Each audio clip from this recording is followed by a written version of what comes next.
On Easter Sunday, inside a crowded church, a man walked straight toward the altar and tried to shove the priest to the ground. But the priest didn't fall. Instead, something else happened, something the people in that church still talk about today. A moment that many believe was a miracle of the Virgin Mary, a miracle that began with a statue that should have shattered when it hit the marble floor, but somehow didn't. But before we continue, leave a comment telling me where you're watching from and what time it is there right now. I'm curious to see just how far stories like this travel. The priest's name was Father Thomas Brennan. He was 57 years old and had led a parish in Pittsburgh for almost 2 decades. It wasn't a large parish. The church had enough pews for about 200 people, but on most Sundays only 70 or 80 attended, sometimes even fewer. Father Thomas never complained about that. He often told people that faith isn't measured by numbers.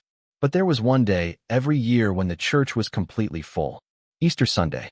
On Easter, every pew was taken, and people stood along the back walls and in the aisles. And that was the exact morning everything happened. It was around 9:30 a.m. Families filled the church, children sitting beside their parents. The quiet murmur of voices slowly fading as the Mass began until the only voice left was the priest's. Father Thomas had reached the prayer dedicated to the Virgin Mary. It was the part of the Mass he loved the most. He had a deep, personal devotion to her. Every night before going to bed, he prayed the entire rosary. He never spoke about that to anyone. That devotion was something private, something between him and the Virgin Mary. He began the prayer. The entire church fell silent. Heads bowed, eyes closed. And then something changed. Father Thomas suddenly stopped speaking. He lifted his eyes. People noticed and slowly began turning around. A man was standing in the doorway. He was tall and broad-shouldered, with a hard expression on his face. He looked to be in his early 40s. His shirt was wrinkled. His beard was unshaven. Nothing about him suggested he had come there to pray. He started walking down the center aisle. Have you ever felt that strange moment when something feels wrong? When you sense trouble coming, but you don't yet know what it is? That was exactly what people in that church felt. The man walked slowly. His eyes were fixed on the altar. He ignored everyone around him. The only person he seemed to see was the priest. A man sitting in the third pew stood up as if he wanted to intervene, but he froze, unsure of what to do. No one spoke. The silence was so deep that the sound of the man's footsteps echoed across the church floor. Father Thomas did not move. He stood at the altar with his hands resting on the table, calmly watching the stranger approach. He seemed steady, almost as if he already knew what was about to happen. The man climbed the 3 steps leading to the altar. Now he stood directly in front of Father Thomas. Without warning, he lunged forward and shoved both hands toward the priest's chest with all his strength. But at that exact moment, something unexpected happened. As he stepped forward, his right foot suddenly slipped on the marble floor. It was as if the ground beneath him had turned slick. He lost his balance.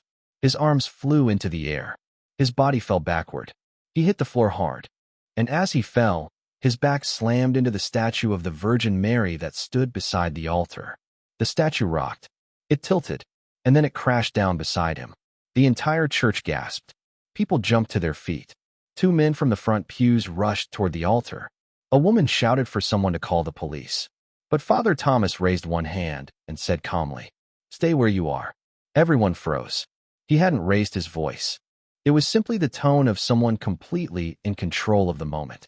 The man was sitting on the floor, leaning on his elbows, looking stunned. He had come there to knock the priest down. Instead, he was the one lying on the ground. And beside him, on the marble floor, lay the statue of the Virgin Mary, completely intact. Not a scratch, not a crack.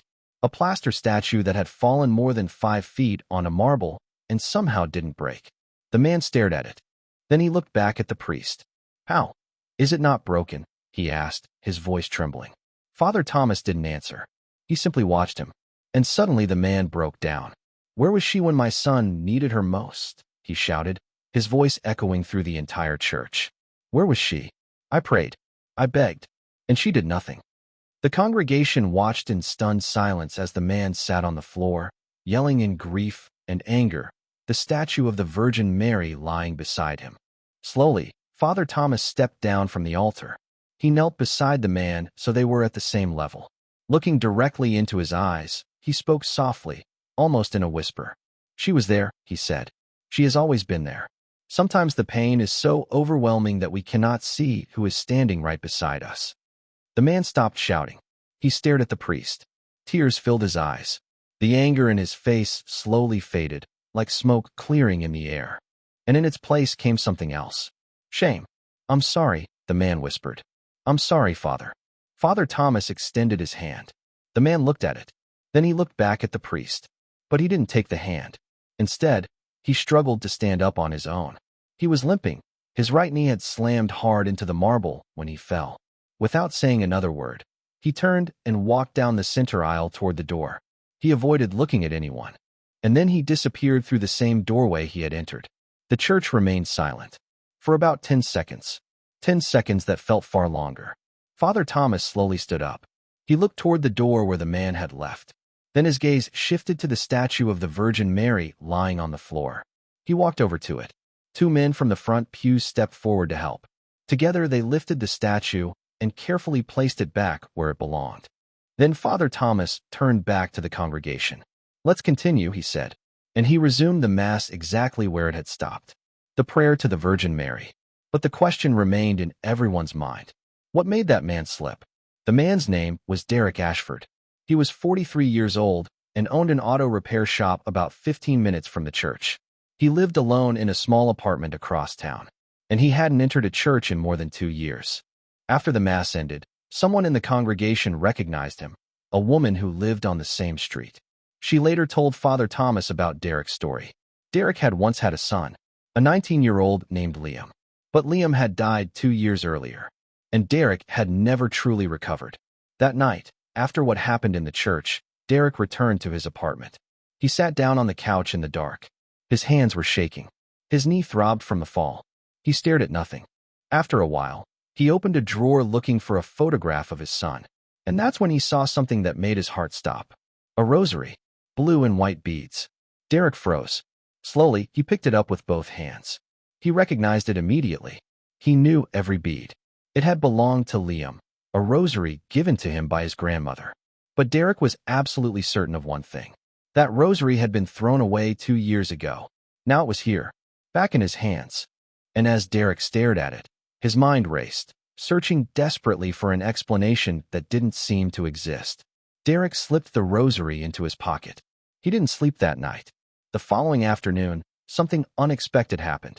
Father Thomas did something no one in the parish had anticipated. He asked the woman who had recognized Derek after Mass where the man lived. She gave him the address, and Father Thomas went to see him. Around 2 o'clock that Monday afternoon, the priest arrived at Derek's apartment building. When Derek opened the door, he froze. For a moment, he didn't speak. He simply stared at the priest standing there, as if he couldn't quite believe what he was seeing. "May I come in?" Father Thomas asked gently. Derek didn't answer, but he didn't close the door either. Instead, he stepped aside. The apartment was small, bare walls, minimal furniture. It felt less like a home and more like a temporary room someone had never truly settled into. Father Thomas sat down on the couch. Derek remained standing across the room, leaning against the wall with his arms crossed. "I'm not here to demand anything from you," Father Thomas said calmly. "And I'm not here to lecture you about God." Derek narrowed his eyes. "Then why are you here?" The priest looked at him quietly.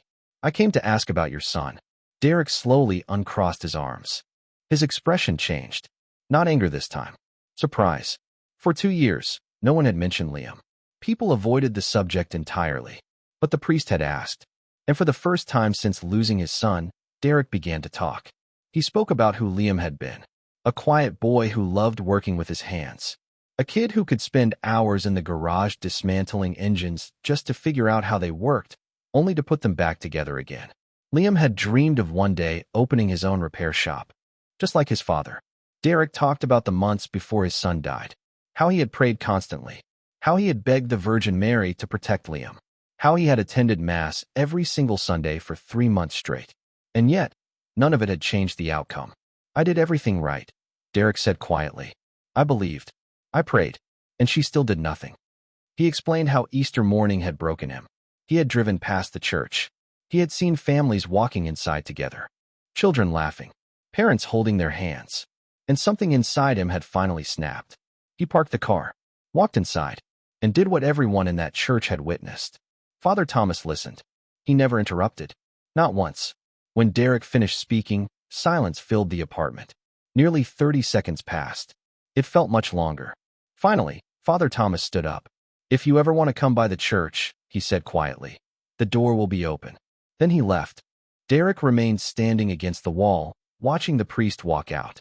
The door closed, and Derek was alone again. But the days that followed felt different. His routine hadn't changed. He still went to work, still came home to the same quiet apartment. But something inside him had shifted. He couldn't quite explain it. He kept the rosary in his pocket. Every day, whenever he reached into his pocket and felt the beads between his fingers, he thought about Liam. But the memories felt different now. For the first time in 2 years, he could think about his son without that crushing tightness in his chest, the kind that felt like it was slowly suffocating him. 3 days after Father Thomas's visit, something small but powerful happened at the shop. Derek was draining oil from a pickup truck when the owner came to pick it up. The man arrived with his 16-year-old son. While Derek finished the work, the two stood nearby talking. The boy asked question after question about the engine.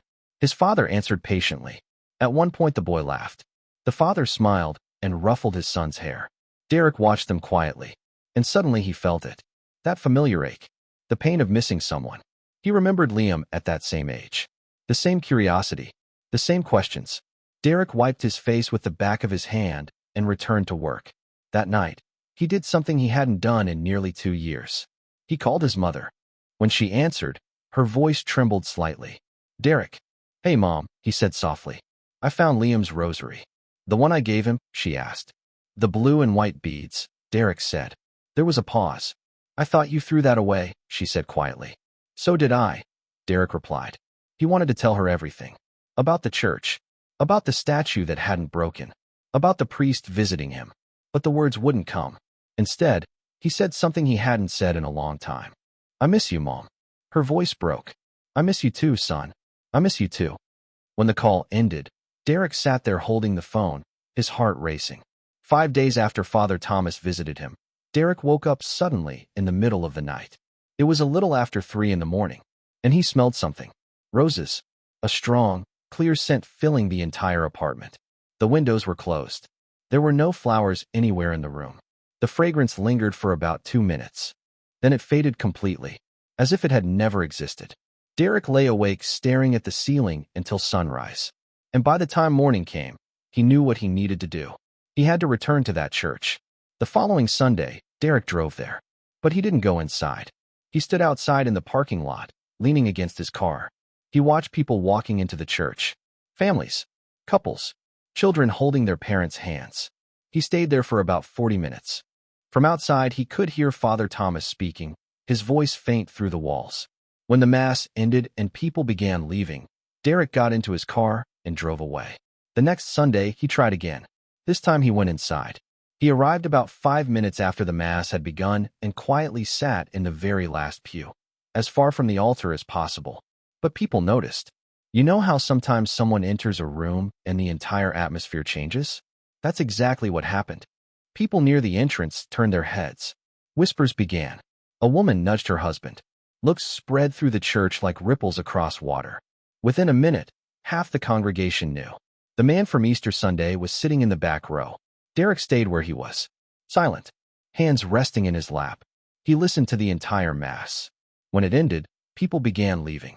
Some walked past him without looking. Others glanced sideways. Derek waited. Slowly the church emptied. Eventually, only Father Thomas remained at the altar, organizing the sacred vessels as he always did after Mass. Then Derek stood up. He began walking down the center aisle. The same aisle he had stormed down weeks earlier, filled with anger. But this time everything was different. His steps were slow. His head was lowered. Imagine what Father Thomas must have felt seeing Derek walk toward him again. Derek reached the altar. He climbed the same 3 steps. But instead of looking at the priest, his eyes went to the statue of the Virgin Mary. The very same statue he had knocked to the ground. The same statue that had fallen onto marble and somehow never broke. Derek stood in front of the statue. For nearly 10 seconds, he simply stared at it. Then slowly he sank to his knees. And he broke. Not a quiet tear, not a single moment of emotion. but the kind of cry that comes from somewhere deep inside a person. His hands covered his face as 2 years of anger, grief, loneliness, sleepless nights, and unanswered prayers finally poured out all at once. Father Thomas walked over quietly. He placed a hand on Derek's shoulder and remained there beside him, saying nothing. Derek cried for a long time. No one was counting the minutes. It might have been 5. It might have been 15. Eventually, Derek lifted his face and looked up at the priest. "I came here to hurt you," Derek said. "And you came to my door." Father Thomas nodded slightly. "I know," he replied calmly. "But it was never really about me. It was about everything you had been carrying alone for far too long." Derek looked back at the statue of the Virgin Mary. "Why didn't it break?" he asked. Father Thomas turned his eyes toward the statue, then back to Derek. "Because she is stronger than we imagine." The weeks that followed slowly began changing Derek's life. At first, he didn't fully understand how. He started attending Mass every Sunday, always in the last pew. The first few times, people felt uncomfortable seeing him there. The memory of Easter morning was still fresh. But week by week, his presence became normal. No one spoke much to him, but no one avoided him either. 3 weeks later, on a quiet Saturday morning, Derek showed up at the church. The door was open. Father Thomas was inside alone, preparing for the next day's service. Derek stepped through the doorway and stood there for a moment. "Need a hand?" he asked. Father Thomas looked at him and answered as if the offer were the most ordinary thing in the world. "Actually, yes," he said. "There are some boxes of candles in the storage room that I could use help moving." So the two of them went to the storage room. They carried boxes, set up candles, straightened pews. Simple work. But as Derek finished and began heading toward the door, he stopped and turned back. "I'll come again next Saturday," Derek said. Father Thomas nodded. "I'll be here." And Derek did come back. Week after week, he started helping with small repairs around the church. One pew had loose boards. He fixed it. Several light bulbs had been burned out for months. He replaced them. The hinge on the side door squeaked loudly whenever someone opened it. He adjusted it. They were simple tasks, but they were things Derek understood. Things Liam had always loved doing. Fixing things. Every Saturday before leaving, Derek would pause in front of the statue of the Virgin Mary and quietly give thanks. Now think about everything that had happened. The man who came into the church intending to attack the priest slipped and fell instead. The statue he knocked down didn't break. The rosary he believed he had thrown away suddenly appeared again.